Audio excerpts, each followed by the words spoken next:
Now that we have our Excel spreadsheets for our feature definitions and our symbologies created, it's time to go in and edit these two spreadsheets. These spreadsheets represent the center core of your workspace, pointing to all of your element templates, setting up your folder structures at Project Explorer, all of your settings for your corridor feature definitions. Everything is in these two spreadsheets related to Open Roadway Designer Connect Edition and all of these civil properties. And so you're going to definitely spend quite a bit of time working in these particular areas. I always suggest that we start with the symbologies because the feature definitions actually point to the symbology paths. And so getting these symbologies where we want them in their folder structures and getting the proper element templates set is a logical order in terms of the way that you want to do things. If we take a look at this symbologies spreadsheet, there are 5 tabs: point, linear, profile, surface, and solid. Solid is going to be used for subsurface utility features, and so that's not something that we are currently supporting right now in terms of importing and exporting all of the subsurface feature definitions and symbologies, and so there's nothing to do right now in the solid tab. In the point symbologies and as well as linear, profile, and surface, this is all about how something is drawn in terms of their symbologies, in terms of annotations, and so those are the two main key categories, is symbology and annotation. All of your symbology for each of these is controlled through MicroStation's element templates. All of your annotations are controlled through what are called annotation definitions and annotation groups, which will be covered in a different training series along this same learning path.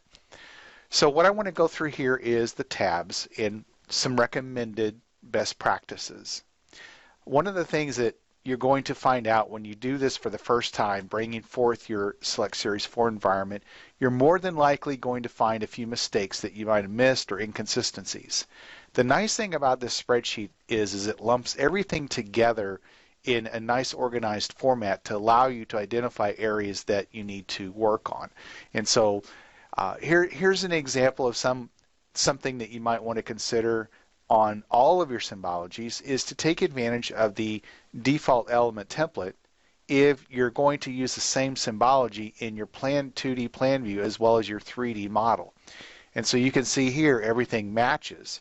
So I can literally take what's in this column and I can copy this over to the default template and paste it, and then I can come over here and delete this. Now why would I do that? Well, when you think about maintenance, if I have 2 entries versus 1 entry, and I need to, for example, change location of an element template or whatever, now I can just come back to my spreadsheet and make 1 modification versus 2, and again, avoiding potential problems with consistencies and carrying through those changes. And so just a little example. So let's take a look at our linear feature symbologies. And so these are the symbologies for anything that represents a line in our plan view or our 3D view. And so you see that we have a 3D element template and we have a plan element template. Now we also have 2 additional columns in here, the plan arc, the plan spiral.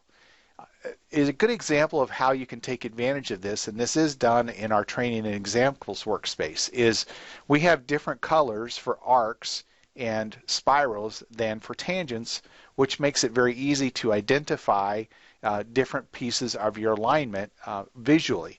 And so that might be a situation where you may want to use a different element template for your arc or your spirals in your horizontal alignments. So just to kind of break down these columns a little bit, is you have your name and your path, and these paths are something that you really want to pay attention to. For example, in your symbology path in OpenRoads Designer, the first name you put in here is the folder that you're going to create. In other words, it doesn't require you to put the word linear in here as the starting portion of your feature symbology path. So the first name in here is the first folder name that you would see. And so if this is blank, then it's going to put that particular symbology right at the root level under the linear. And so I would strongly suggest using at least one folder name in this particular field, and see how then we have additional folder options if you want, separated by the backslash. The default element template, again, if you're going to use the same element template for your plan and your arcs and your spirals and your 3D, you can come in here and do the same thing. And I'm not going to do all of these, I'm just going to demonstrate. But you could do the same thing here that we did in our point symbologies. And so if I come over here then and literally can delete these, again, if you're not going to make the differences between 3D model and plan, you can make these the same. Now, why would you want to make things different? Let me give you an example. Think about an edge of concrete pavement.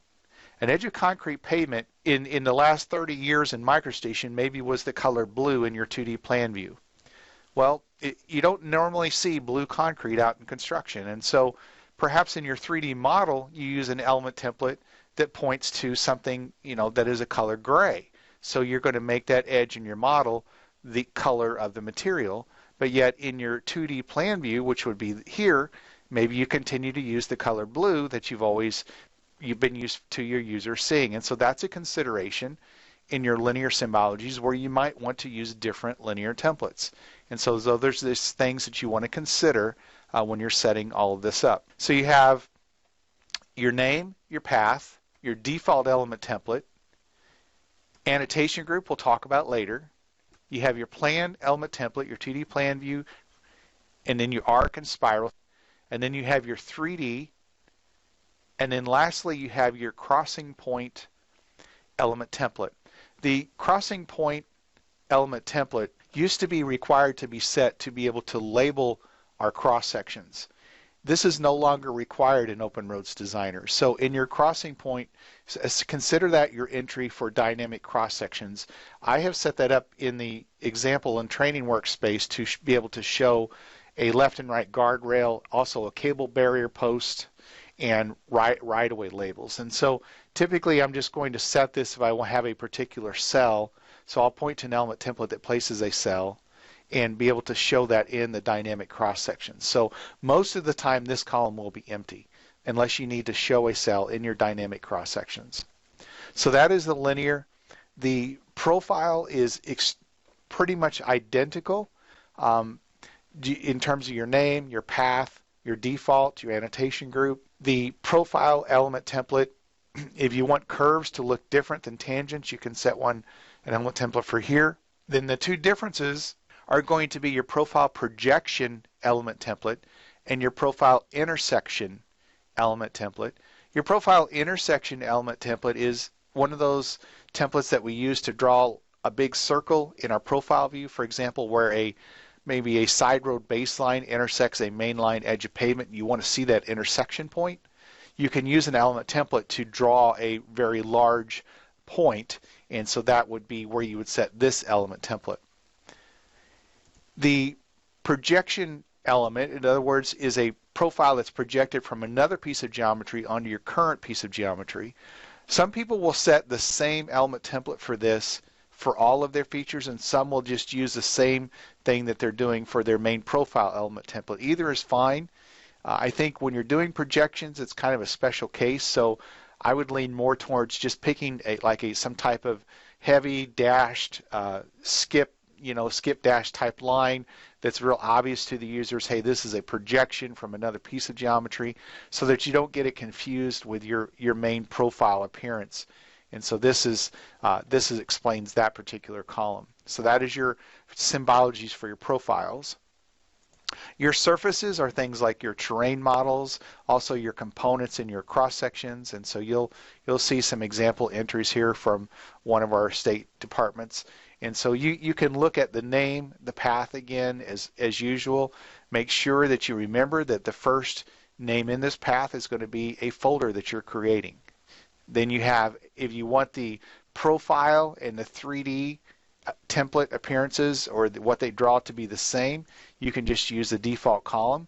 But here's an example of where they are using two different element templates, and so you would not fill in the default column element template for that. And then lastly, we have an annotation group for meshes. This is not at the time of this recording yet supported, but it is kind of a placeholder for future technology.